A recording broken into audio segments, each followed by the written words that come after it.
sebagian bahkan mungkin semua harta Yusuf Mansur, aset-aset Yusuf Mansur itu dikelola oleh Jody Brotoseno. Hampir dari setengah bisnisnya si Jaman itu ya Jody juga yang pegang, yang pegang asetnya gitu.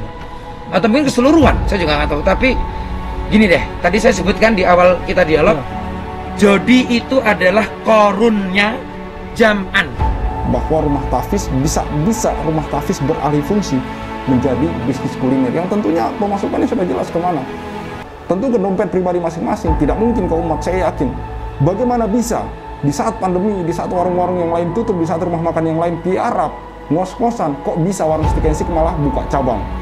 Senada dengan apa yang kemudian diwawancarai di channel YouTube Pecah Telur, Jody Brotoseno mengatakan bahwa mereka sangat signifikan sekali perkembangannya, membangun cabang-cabang, outlet-outlet baru dari warung Stick and Stick.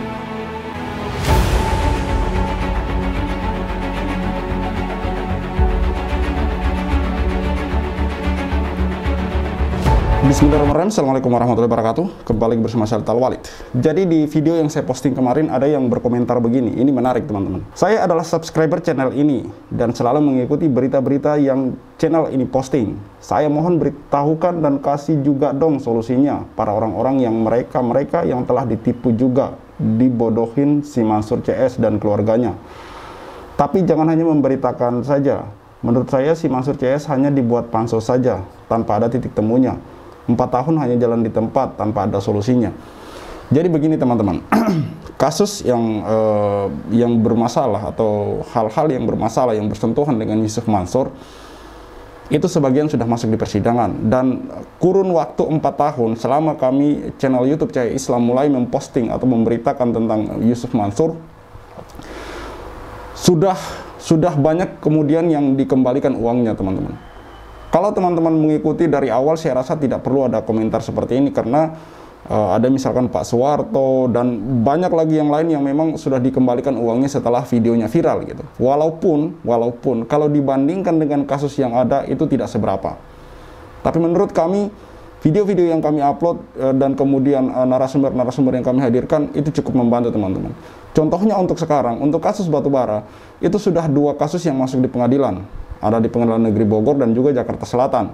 Pengadilan Negeri Bogor yaitu Ibu Ilis yang sekarang akan kami update perkembangannya, dan juga di Jakarta Selatan itu batubara itu juga Pak Zaini Mustafa, dia adalah korban sekaligus pengacara gitu. Jadi kalau ada yang bilang tidak ada solusi, insya Allah kami akan berusaha semampunya untuk kemudian menangani, membantu para korban mengikuti kasus ini teman-teman. Karena terus terang saja kasus ini ada banyak, dan perlu teman-teman ketahui, dan ini sering saya ulang, bahwa yang namanya kasus perdata itu memakan waktu yang tidak singkat teman-teman, tapi cukup lama.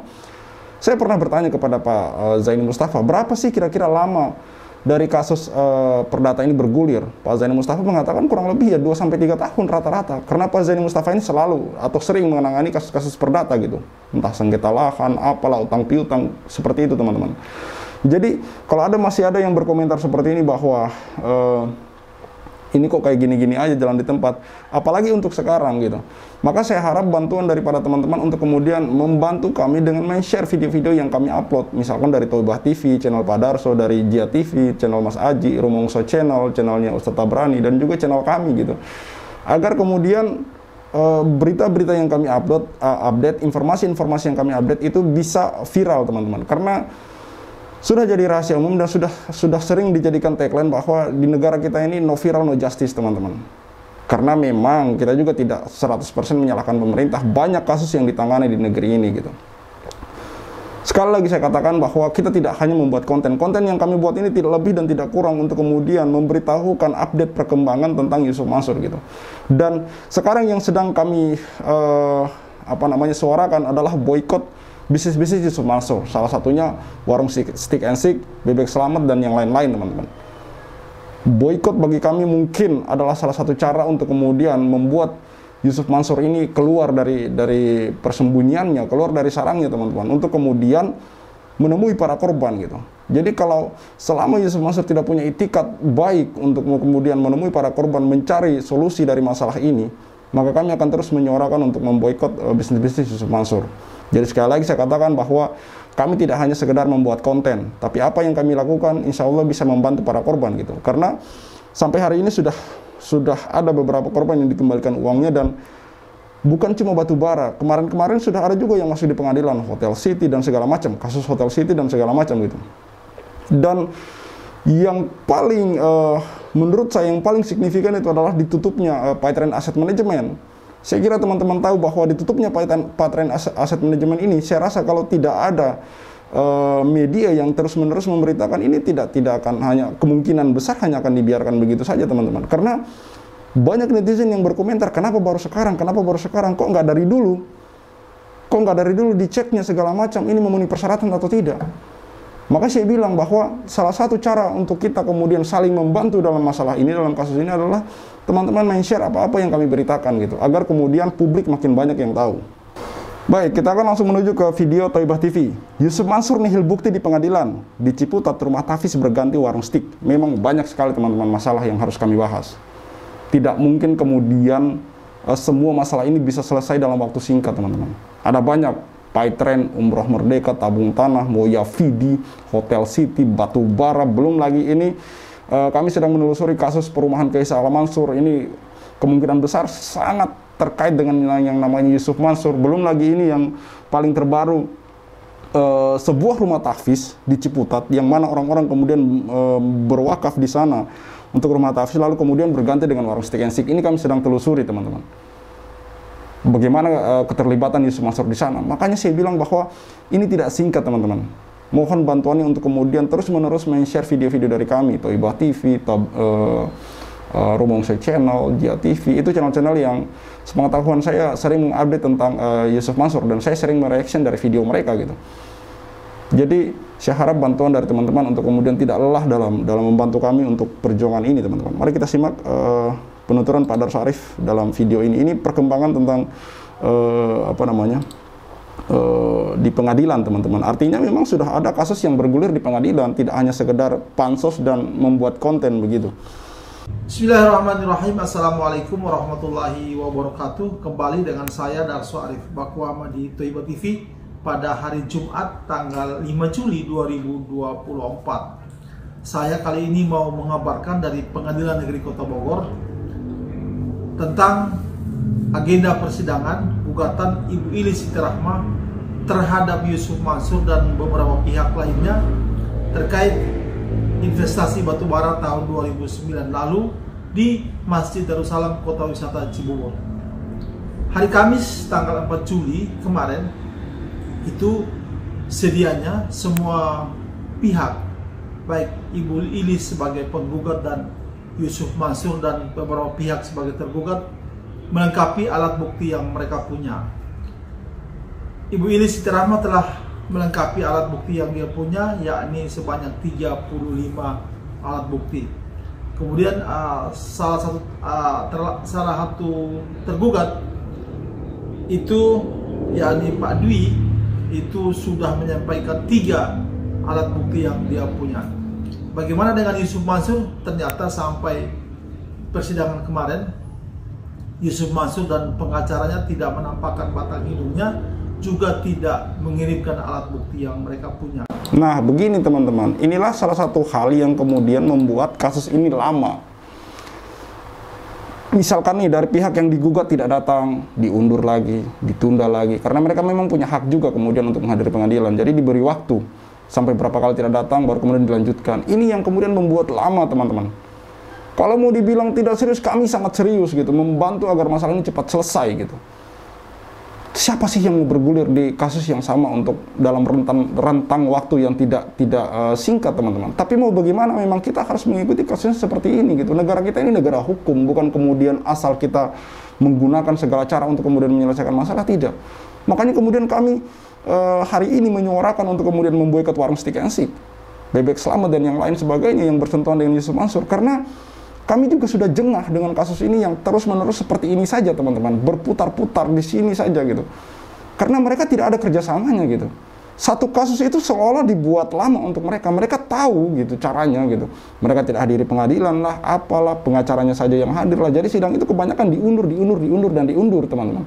Kasus Pak Zaini Mustafa saja itu sudah memakan waktu 2 tahun.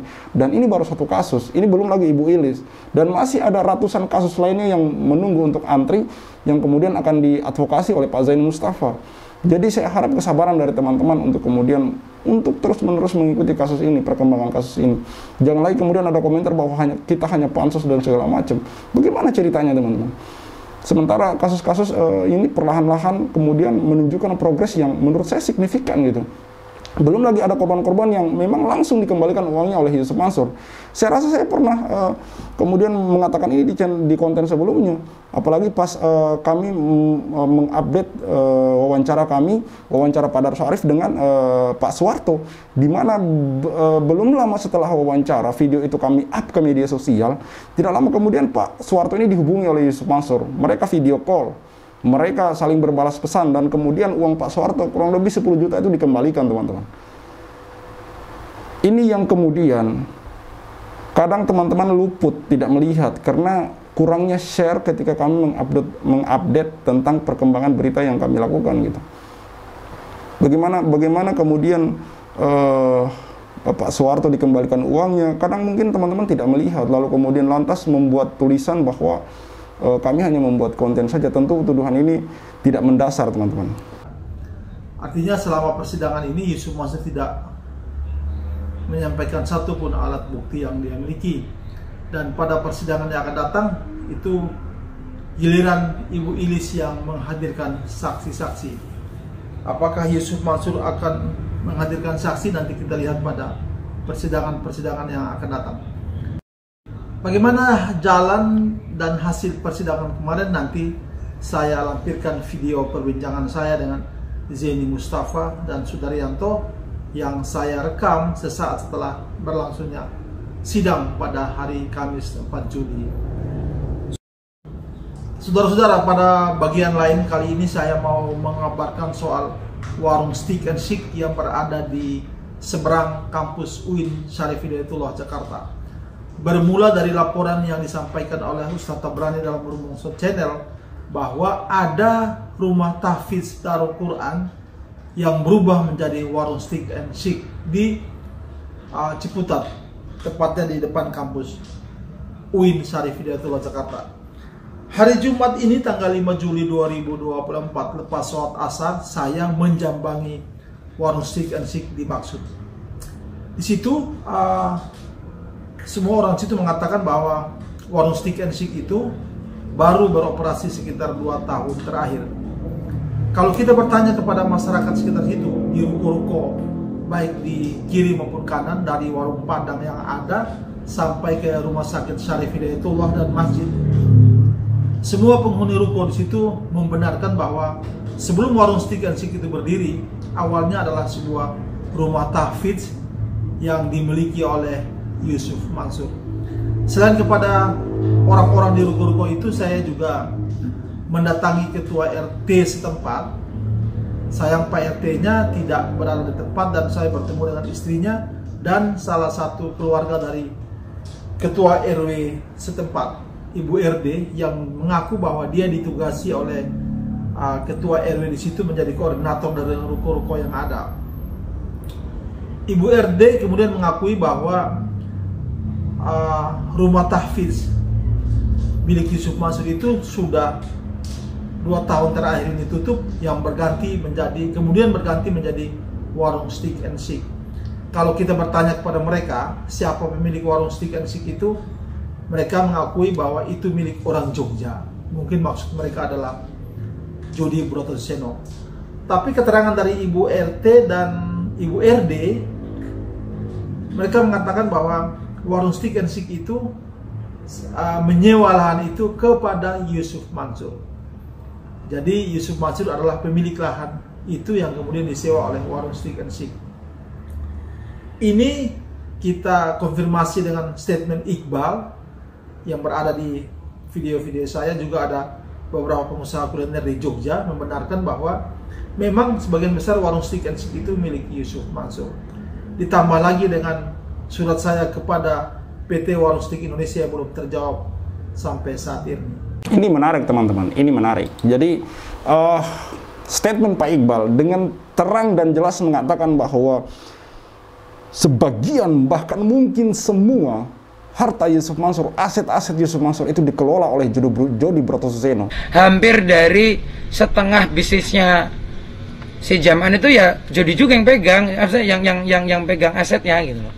Atau mungkin keseluruhan, saya juga nggak tahu. Tapi gini deh, tadi saya sebutkan di awal kita dialog, Jody itu adalah korunnya Jaman. Maka ketika ada informasi yang mengatakan bahwa rumah tahfiz tersebut berganti menjadi warung stick and stick dan posisinya yang miliki adalah orang Jogja, yang mana kemudian warung stick and stick tersebut menyewa kepada Yusuf Mansur, saya juga muncul pemikiran baru dari masalah ini. Kemungkinan besar ini diduga kuat, apakah kemudian banyak tanah-tanah wakaf yang awalnya tanah wakaf lalu kemudian berganti fungsi menjadi seolah-olah kayak bisnis pribadi gitu. Karena ini satu saja baru tercium gitu. Saya masih selalu percaya dengan istilah gunung es gitu. Teori gunung es, kalau misalkan yang tampak ini kecil, kemungkinan besar yang belum tampak ini lebih besar lagi itu di dalamnya gitu. Bagaimana mungkin teman-teman ini bisa terendus oleh media gitu. Bisa terendus oleh media bahwa sebuah rumah tahfiz yang awalnya rumah tahfiz lalu kemudian berganti menjadi warung stick and stick. Ini kan lucu teman-teman, terdengar lucu. Bagaimana mungkin rumah tahfiz yang tadinya ini diperuntukkan untuk pesantren atau apapun itu lalu kemudian berganti menjadi bisnis kuliner? Kan aneh sekaligus lucu ini teman-teman. Saudara-saudara, yang menjadi masalah sekarang adalah jangan sampai rumah tahfiz milik Yusuf Mansur itu yang sekarang menjadi warung stick and stick itu jangan sampai dibangun dan dioperasionalkan dari uang sedekah yang Yusuf Mansur kumpulkan dari bapak-bapak dan ibu-ibu sekalian. Yang kemudian ternyata hari ini menjadi lahan pribadinya Yusuf Mansur yang di atasnya beroperasi sebuah bisnis pribadi milik Yusuf Mansur. Kalau memang demikian, begitu keadaannya, maka begitu disayangkan uang sedekah yang dikumpulkan dengan niat mendirikan dan menjalankan rumah tahfiz itu ternyata berubah menjadi kepemilikan dan bisnis pribadinya Yusuf Mansur. Sangat disayangkan. Selain video perbincangan saya dengan Zeni Mustafa, saya juga akan menghadirkan perbincangan saya dengan masyarakat setempat, istri dari ketua RT dan orang yang ditunjuk ketua RW sebagai koordinator dari ruko-ruko di situ. Selain keterangan dari masyarakat itu, saya juga mengumpulkan satu bukti lagi bahwa warung stick and stick yang ada sekarang di seberang kampus UIN Syarif Hidayatullah Jakarta itu tadinya adalah sebuah rumah tahfiz yang dimiliki oleh Yusuf Mansur. Saya ambil dari status Facebook dari komunitas UIN Syarif Hidayatullah yang diposting oleh seseorang bernama Ahmad Zaki Muntafi. Dia mempostingnya pada 22 Februari 2018 soal penerimaan santri baru rumah tahfiz Yusuf Mansur yang alamatnya adalah warung stick and stick yang ada sekarang. Kemudian pada halaman Facebook berikutnya dari apa yang namanya Pondok Tahfiz UYM yang diposting pada tanggal 26 Februari 2019. Itu juga memuat pengumuman yang sama. Pondok Tahfiz Ustadz Yusuf Mansur cabang Ciputat Timur Tangerang Selatan depan kampus UIN menerima santri baru. Jadi dua status Facebook ini diposting pada 2 bulan Februari 2018, kemudian setahun kemudian tahun 2019 bulan Februari. Itulah bukti-bukti bahwa warung stick and stick yang ada sekarang di seberang kampus UIN Syarif Hidayatullah Jakarta itu tadinya adalah rumah tahfiz milik Yusuf Mansur. Mudah-mudahan video saya ini termasuk pemandangan warung stick and stick tersebut bermanfaat bagi kita semua, dan saya silakan untuk di-share sebanyak mungkin. Sampai bertemu pada video-video yang akan datang. Dari saya cukup sekian. Billahi taufiq wal hidayah. Wassalamualaikum warahmatullahi wabarakatuh. Assalamualaikum warahmatullahi wabarakatuh. Hari Kamis tanggal 4 Juli 2024, kami berada di bagian depan ruang sidang Kartika Pengadilan Negeri Kota Bogor. Hari ini Pak Zaini Mustafa dan Pak Sudaryanto menghadiri satu lagi agenda sidang hari ini, gugatan Ibu Ilis Siti Rahmah terhadap Yusuf Mansur dan beberapa pihak terkait investasi batubara tahun 2009 di Cibubur. Pak Zaini bisa sampaikan persidangan hari ini, Pak? Ya, hari ini agenda sidangnya hari ini adalah pembuktian, Pak. Ya. Jadi menyerahkan alat bukti. Nah, hari ini itu yang menyerahkan alat bukti adalah kuasa hukum tergugat 4, Dwi Yuda Andi. Ya. Mereka menyerahkan 3 alat bukti. Ya. Satu alat bukti yang satu dan kedua itu adalah perjanjian. Ya. Ini nanti perlu kami pelajari, ya. 2 alat bukti ini perjanjian antara siapa dengan siapa, kan begitu. Ya, ya. Terus kemudian yang kedua adalah print out rekening koran dari BCA, ya. dari BCA. Kalau di sini keterangannya adalah membuktikan bahwa dari tergugat 4 itu sudah menyerahkan kepada tergugat 5, begitu. Tergugat 5 itu siapa, Pak? Tergugat 5-nya adalah PT Adi Partner Perkasa. Itu, ya.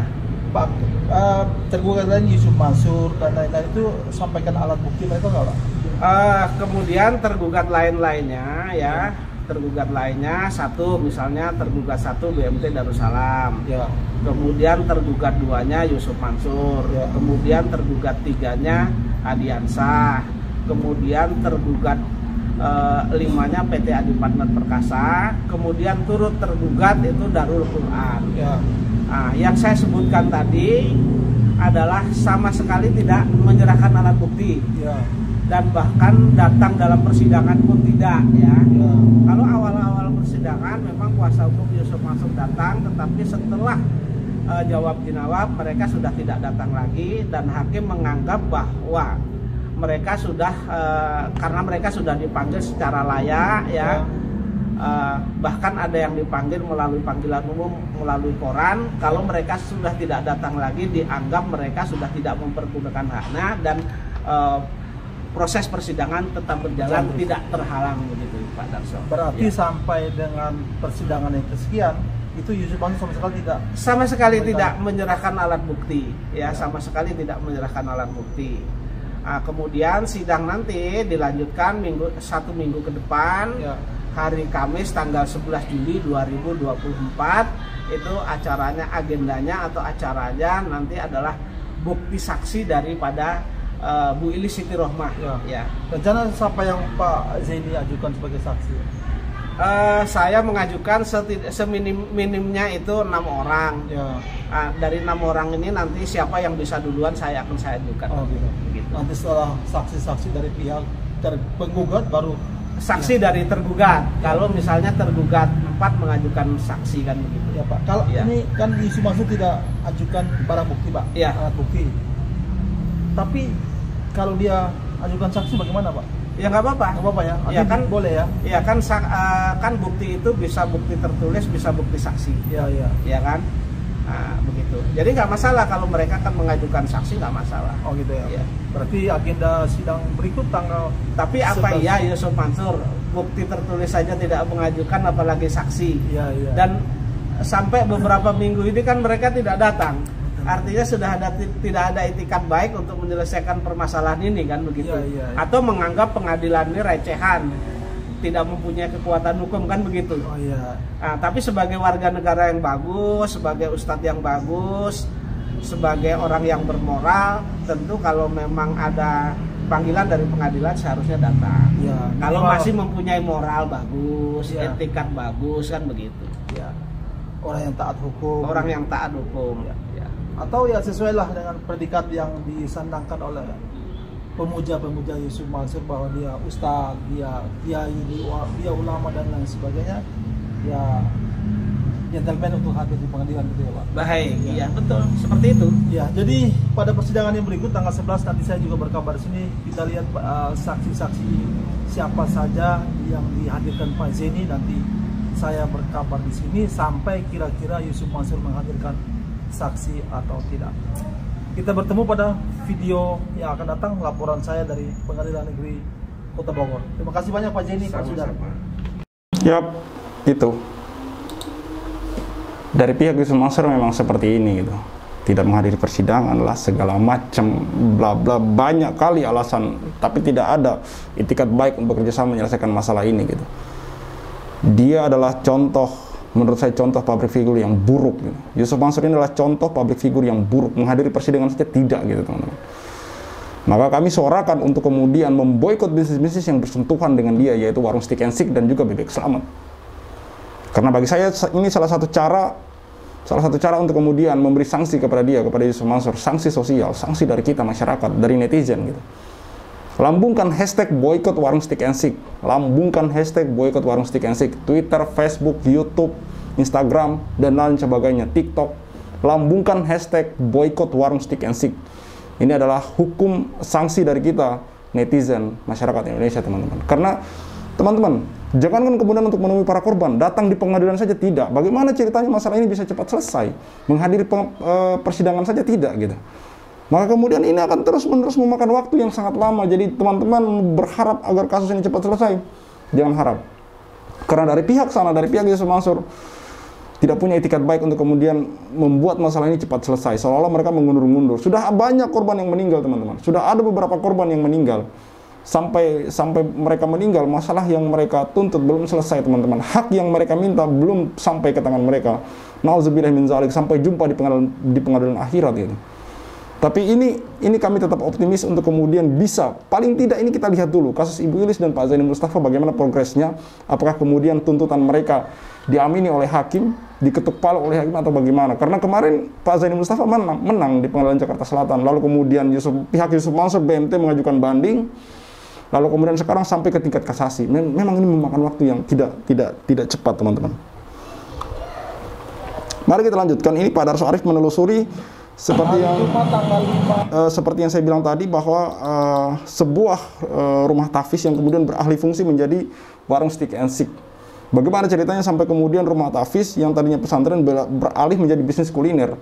Ya, ini Jody Brotosuseno dan Yusuf Mansur diduga kuat bekerja sama, karena saya ulangi lagi seperti yang dikatakan oleh Bapak Iqbal, bahwa sebagian bahkan mungkin semua, ini pernyataan Pak Iqbal yang saya kutip ya, sebagian bahkan mungkin semua aset atau harta Yusuf Mansur itu dikelola oleh Jody Brotosuseno, pengusaha atau bisnis kuliner bernama warung Stick and Stick.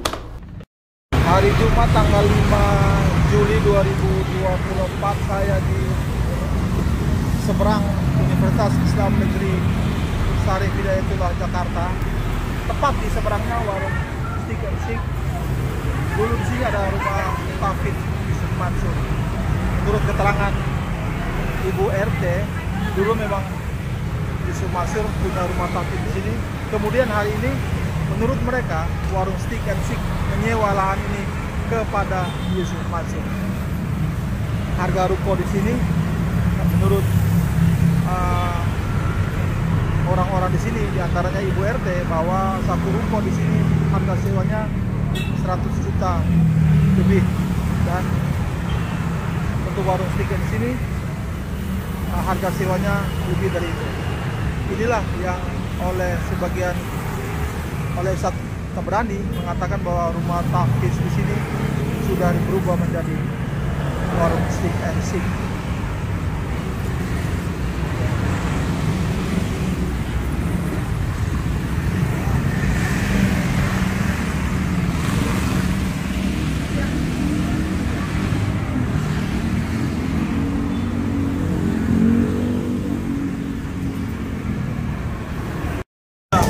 Warung Stick, rumah tahfiznya tutupnya kapan, Bu? 2 tahun lalu. 2 tahun lalu. Kalau warung Stick berdirinya 2 tahun juga. Yang punya warung Stick orang Jogja, tapi tanahnya punya Yusuf Mansur. Tanahnya punya Yusuf Mansur. Jadi warung Stick punya Muhammadiyah. Kebetulan dulu kita domisili sama saya, emang udah pindah. Sekarang dikontrakin sama warung Stick, tahfiz Quran itu udah nggak ada. Nah, yang punya dikontrakin sama warung Stick kontraknya ke Yusuf Mansur. Kalau tanah sini 1 meternya berapa? Apa? 1 meter tanah. 1 meter NJOP mahal kan? Berapa? Waktu kemarin mau ditawar MR 30. Kalau ruko itu kalau nyewanya berapa kalau kontrak? Beda-beda Pak. Kalau warung steak Kalau warung steak saya kurang tahu. Kalau misalnya ruko-ruko biasa itu 100 juta 1 tahun. 1 tahun. Kalau warung steak lebih mahal lagi ya. Iya dah. Terima kasih banyak semuanya. Kalau itu yang disuruh jaga Ya saya keamanan ruko. keamanan ruko ini. Anaknya Pak RW. RW berapa? Ada 8. RW 8 kelurahan. Sana juga. Sangat. Pak, makasih ya.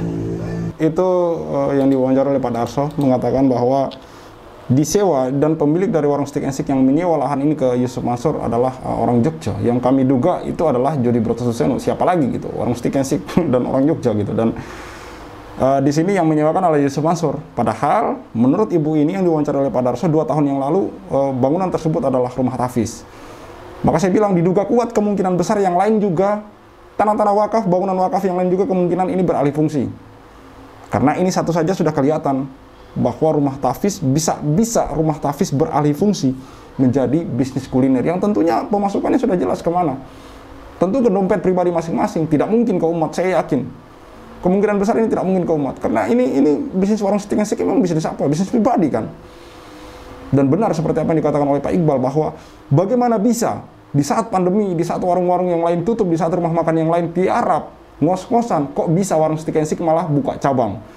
Senada dengan apa yang kemudian diwawancarai di channel YouTube Pecah Telur, Jody Broto Suseno mengatakan bahwa mereka sangat signifikan sekali perkembangannya, membangun cabang-cabang, outlet-outlet baru dari warung steak and steak.